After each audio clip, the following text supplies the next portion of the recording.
Assalamualaikum warahmatullahi wabarakatuh. Halo teman-teman, welcome back to my channel and let's study again with me, Anina Saheri. Bismillahirrahmanirrahim. Kali ini kita akan belajar bareng lagi nih teman-teman, yaitu untuk persiapan SKB CPNS.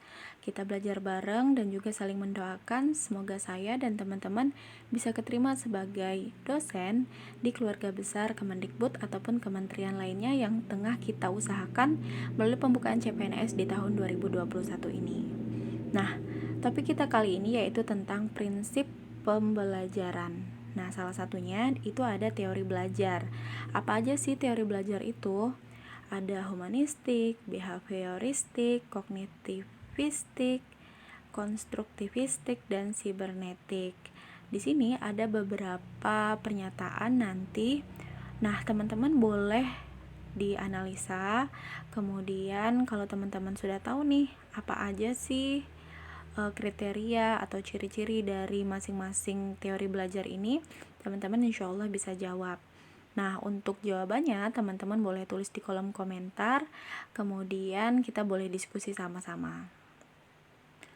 Oke, jadi tebak ya teman-teman, dari pernyataan setiap slide-nya itu termasuk ke dalam teori belajar yang mana? Yang pertama, individu yang sedang belajar harus dibimbing melakukan apa yang harus dipelajari.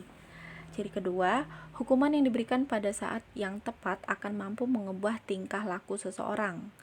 Ketiga, belajar sebagai proses interaksi antara stimulus dan respon yang dapat diamati dan dapat diukur. Nah, ini ciri-cirinya banget nih teman-teman, ada stimulus dan ada respon. Keempat, perubahan mental dalam diri seseorang selama proses belajar tidak diperhitungkan. Yang kelima, menekankan peranan lingkungan, latihan, dan mekanisme hasil belajar. Jadi yang ditekankan bukan prosesnya, melainkan hasilnya. Jadi dari stimulus yang diberikan tadi, hasilnya gimana? Gitu maksudnya teman-teman. Nah, ini termasuk teori belajar yang mana di antara yang tadi? Ya kan? Kan tadi ada banyak tuh teman-teman. Selanjutnya, yang nomor 2. Nomor 2 ini, guru menyusun bahan pelajaran dalam bentuk yang sudah siap. Materi disampaikan secara utuh oleh guru. Kedua, guru tidak banyak memberikan ceramah, tetapi instruksi singkat yang diikuti contoh-contoh. Ketiga, bahan pelajaran disusun dari yang sederhana sampai pada yang kompleks. Keempat, pembelajaran berorientasi pada hasil yang dapat diukur dan diamati. Kelima, kesalahan harus segera diperbaiki. Keenam, pengulangan dan latihan digunakan supaya perilaku yang diinginkan dapat menjadi kebiasaan. Ketujuh, evaluasi atau penilaian didasari atas perilaku yang tampak. Nah, kalau menurut teman-teman ada beberapa ciri yang mirip dengan soal nomor 1 tidak? Nah, kira-kira kalau yang nomor 2 ini, dia termasuk ke dalam teori belajar apa ya? Oke, boleh dijawab ya. Nomor 3. 1. Memberikan stimulus berupa pertanyaan, tes, latihan, dan tugas-tugas. Nah, ada stimulus lagi nih teman-teman. Yang kedua, mengamati dan mengkaji respon yang diberikan. Kemudian ada memberi penguatan, dan yang terakhir adalah memberi stimulus baru, lalu mengevaluasi hasil belajarnya. Lalu ada di sini ada stimulus, kemudian ada mengamati dan mengkaji respon dari stimulus yang diberikan. Nah, ini termasuk ke dalam teori belajar yang mana nih teman-teman? Oke, nomor 4. 1. Menentukan tujuan instruksional. Kedua, memilih materi pelajaran. Ketiga, menentukan topik yang mungkin dipelajari secara aktif oleh mahasiswa. Keempat, menentukan dan merancang kegiatan belajar yang cocok untuk topik yang akan dipelajari mahasiswa. Kelima, mempersiapkan pertanyaan yang dapat memacu kreativitas. Memacu kreativitas nih teman-teman. Memacu kreativitas mahasiswa untuk berdiskusi atau bertanya. Dan yang keenam, mengevaluasi proses dan hasil belajar. Nah, kalau ini termasuk teori belajar yang mana ya? Teman-teman boleh tulis di kolom komentar juga. Jadi ini ada 15 pertanyaan teman-teman. Jadi teman-teman boleh tulis di kertas terlebih dahulu, lalu kemudian menjawab jawaban teman-teman di kolom komentar ya. dan boleh saling cek satu sama lain dengan teman-teman lainnya. Nomor 5, 1. Menentukan tujuan-tujuan instruksional. Kedua, memilih materi pelajaran. Ketiga, menentukan topik yang bisa dipelajari secara induktif oleh mahasiswa. Keempat, mencari contoh-contoh, tugas, ilustrasi yang dapat digunakan mahasiswa untuk belajar. Kemudian mengatur topik pelajaran mulai dari yang sederhana sampai yang kompleks. Dan yang keenam, mengevaluasi proses dan hasil belajar. Jadi di sini hal-hal yang dilakukan oleh dosen atau pengajar terhadap mahasiswa, gitu ya teman-teman. Ini termasuk yang mana nih?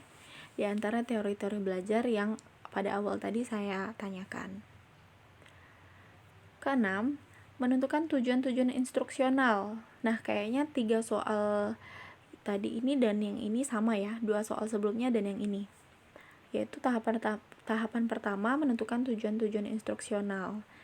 Lalu di sini ada mengukur kesiapan mahasiswa, baik itu minat, kemampuan, atau struktur kognitif. Yang ketiga, memilih materi pelajaran dan mengaturnya dalam bentuk penyajian konsep-konsep kunci. Keempat, mengidentifikasi prinsip-prinsip yang harus dikuasai mahasiswa dari materi tersebut. Kelima, menyajikan suatu pandangan secara menyeluruh tentang apa yang harus dipelajari. Keenam, membuat dan menggunakan advanced organizer. Ketujuh, memberi fokus pada hubungan yang terjalin antara konsep-konsep yang ada. Dan kedelapan, mengevaluasi proses dan hasil belajar. Nah, di sini apa ya teman-teman? Teman-teman boleh tuliskan jawabannya juga di kolom komentar. Ketujuh, semua komponen pendidikan termasuk tujuan pendidikan diarahkan pada terbentuknya manusia yang ideal, manusia yang dicita-citakan, yaitu manusia yang mampu mencapai aktualisasi diri. Kedua, perlu diperhatikan bagaimana perkembangan peserta didik dalam mengaktualisasi dirinya, pemahaman terhadap dirinya, serta realisasi diri. Jadi ini gimana peserta didik atau mahasiswa itu mengerti terhadap dirinya sendiri, gitu teman-teman. 3. Peran guru menjadi fasilitator dan memberikan motivasi kesadaran mengenai makna belajar dalam kehidupan siswa. Jadi di sini siswa tahu nih apa yang dipelajari, kenapa dia belajar ini, gunanya dia belajar ini, gitu.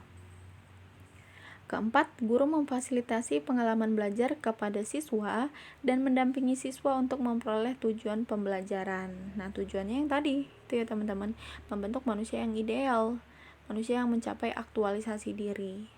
Jadi dia mengoptimalkan dirinya sendiri, gitu. Yang kelima, siswa berperan sebagai pelaku utama atau student center.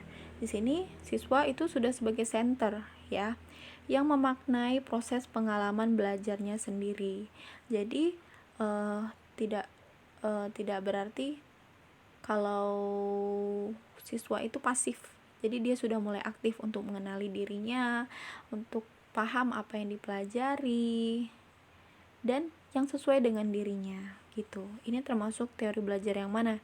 Di antara yang tadi teman-teman, di antara behavioristik, kemudian ada kognitivistik, humanistik, konstruktivistik dan satu lagi ada sibernetik.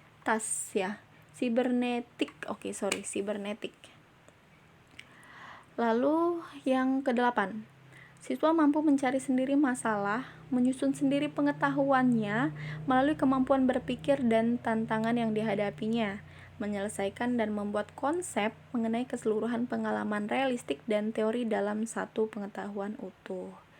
Nah, apa nih teman-teman? Cari masalah sendiri, susun sendiri pengetahuannya berdasarkan kemampuan dia berpikir, kemudian menyelesaikan dan membuat konsep. Nah, apa nih di antara yang tadi? Oke, teman-teman boleh jawab ya. Yang kesembilan, belajar bergantung pada pengalaman dan minat siswa sendiri dan topik dalam kurikulum harus saling terintegrasi, bukan terpisah atau tidak mempunyai kaitan satu sama lain. Nah, lalu di sini maksudnya belajar itu ya harus berdasarkan pengalaman dan minat siswa. Lalu antara satu topik dengan topik yang lainnya itu harus terhubung. Yang kedua, belajar harus bersifat aktif, langsung terlibat tuh siswa atau mahasiswanya, harus berpusat pada siswa atau student centered learning dalam konteks pengalaman sosial. Jadi bukan teacher centered learning lagi, tetapi sudah ke siswa nih. Nah, ini apa nih namanya? Termasuk ke dalam teori belajar yang mana nih ciri-ciri ini? Oke, nomor 10.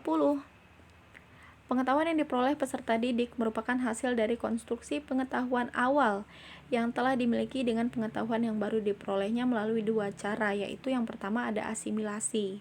Asimilasi sendiri adalah integrasi konsep yang merupakan tambahan atau penyempurnaan dari konsep awal yang dimiliki.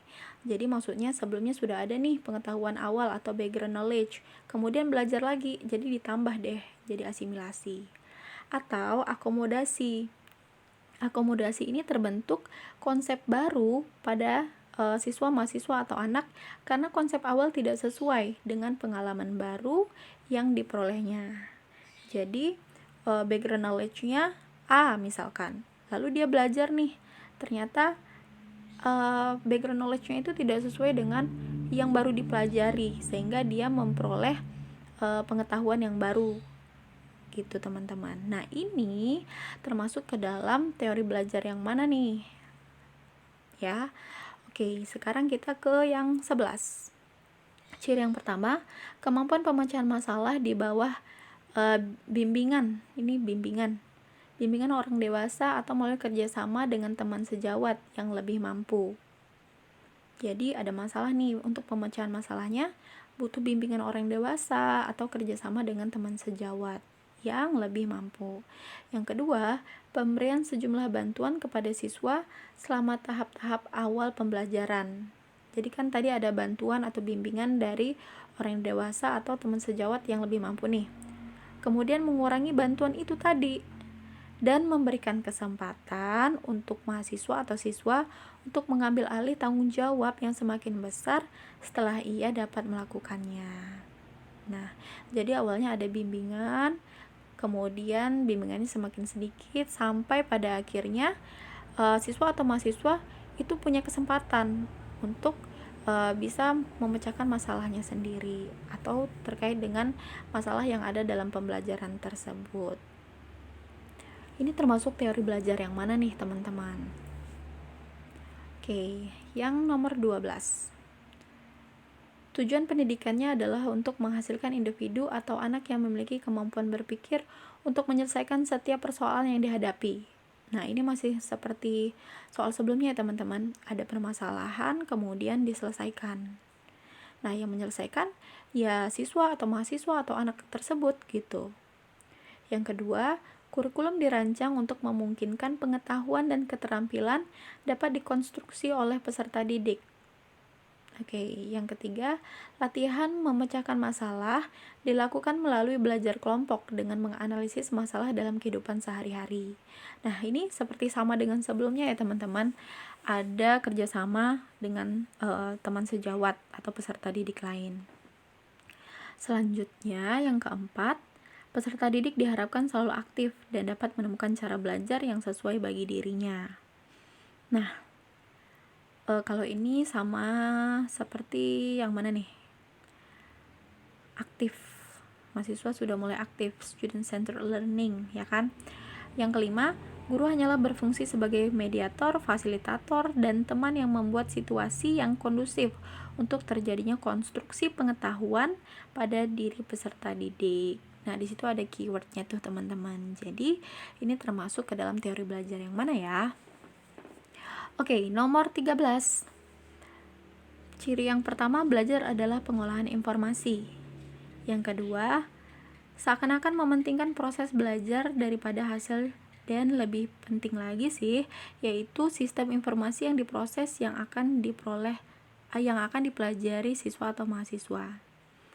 Jadi, di sini maksudnya proses belajar itu lebih penting daripada hasil. Nah, dari proses belajar itu sendiri, sistem informasi yang ada dalam prosesnya itu lebih penting lagi nih, gimana suatu informasi itu diproses oleh siswa atau mahasiswa. Nah, nomor 3, Sebuah informasi mungkin akan dipelajari dengan satu macam proses belajar oleh siswa X, dan informasi yang sama tersebut mungkin akan dipelajari siswa lain dengan proses belajar yang berbeda. Ini termasuk teori belajar yang mana nih teman-teman? Yang behavioristik, atau humanistik, atau ada kognitivistik, ada konstruktivistik, dan ada sibernetik. Nah, yang mana nih? Ya. Nomor 14 ini adalah soal kedua yang terakhir. Guru membantu siswa memahami stimulus dari luar melalui proses pengolahan informasi, yaitu pendekatan belajar yang mengutamakan berfungsinya memori. Nah, ini sama-sama adanya pengolahan informasi. Dan di sini melibatkan fungsi dari memori. Sama sih ya, sama yang sebelumnya terkait dengan pengolahan informasi. Cuman ada informasi tambahan, yaitu adanya keterlibatan fungsi memori. Yang kedua, manusia dipandang seakan seperti komputer yang mendapatkan informasi, lalu mengelola informasi tersebut, lalu mengubahnya dalam bentuk dan isi, lalu menampilkan kembali informasi tersebut pada saat dibutuhkan. Nah, ini teori belajar yang mana nih teman-teman? Mungkin sama dengan yang nomor 13 tadi ya, karena terkait dengan pengolahan informasi oleh peserta didik. Oke, nomor 15. Nomor 1, antara stimulus dan respon terdapat seri tahapan pemrosesan informasi yang butuh waktu tertentu. Nah, di sini ada stimulus dan respon nih teman-teman. Tapi stimulus dan responnya itu ada juga kaitannya sama pemrosesan informasi. Lalu ada tambahan butuh waktu. Ya, jadi dalam proses antara stimulus dan nanti muncul respon itu butuh waktu, maksudnya gitu. Yang nomor 2, stimulus akan mengalami perubahan bentuk atau isi, yaitu siswa atau mahasiswa seakan menyimpan informasi dalam sandi. Jadi stimulus yang diberikan kemudian kan disimpan. Nah, itu disimpan dengan sandi dari masing-masing siswa. Maksudnya adalah ya dengan caranya masing-masing gitu, dengan memorinya masing-masing gitu kan. Nomor 3, adanya pemanfaatan sensory receptor, yaitu informasi diterima dari luar. Kemudian ada working memory. Di sini ya tadi, yaitu proses gimana peserta didik itu menyimpan informasi tadi. Bisa dikatakan dengan istilah disandi lah sama peserta didik itu. Dan di sini kapasitasnya terbatas ya. Jadi bisa jadi lupa atau tersimpannya nggak lama. Nah, dan long term memory, kalau di long term memory itu insya Allah nggak lupa gitu, jadi jangka panjang. Kalaupun lupa ya nggak lupa selamanya, kalau diingetin langsung inget gitu maksudnya. Dan ini tidak terbatas. Dan nomor 15 ini termasuk teori belajar yang mana nih? Ada stimulus, respon, di antara mereka ada proses dan itu butuh waktu. Nah, di dalam prosesnya itu ada penggunaan memori dengan kapasitasnya masing-masing ya. Oke teman-teman, ini dia 15 soal terkait dengan teori belajar. Di sini saya sengaja tidak membuatkan jawabannya, dan teman-teman boleh mencoba memberikan ide teman-teman melalui menulis jawaban teman-teman di kolom komentar. Dan boleh diskusi satu sama lainnya juga ya. Terima kasih sudah belajar bersama saya. Semoga ini bermanfaat untuk kita semua, dan kita berharap semoga Allah Subhanahu wa taala meridhoi kita untuk mendapatkan takdir baik menjadi salah satu dosen melalui pembukaan CPNS di tahun 2021 ini. Atau untuk saya menjadi dosen Kemendikbud melalui pembukaan CPNS di tahun 2021 ini. Teman-teman calon dosen di kementerian lainnya juga boleh belajar tentang teori belajar ini ya. Dan remember to like, comment, share, and subscribe this channel, dan juga boleh menyalakan lonceng notifikasinya. Terima kasih, dan mohon maaf kalau ada yang kurang atau kalau ada yang salah. Teman-teman juga boleh memberikan saran dengan bahasa yang saling memotivasi. Oke, teman-teman juga boleh untuk diskusi di IG saya, yaitu Ani Nur Seheri. Thank you. Wassalamualaikum warahmatullahi wabarakatuh. Bye bye.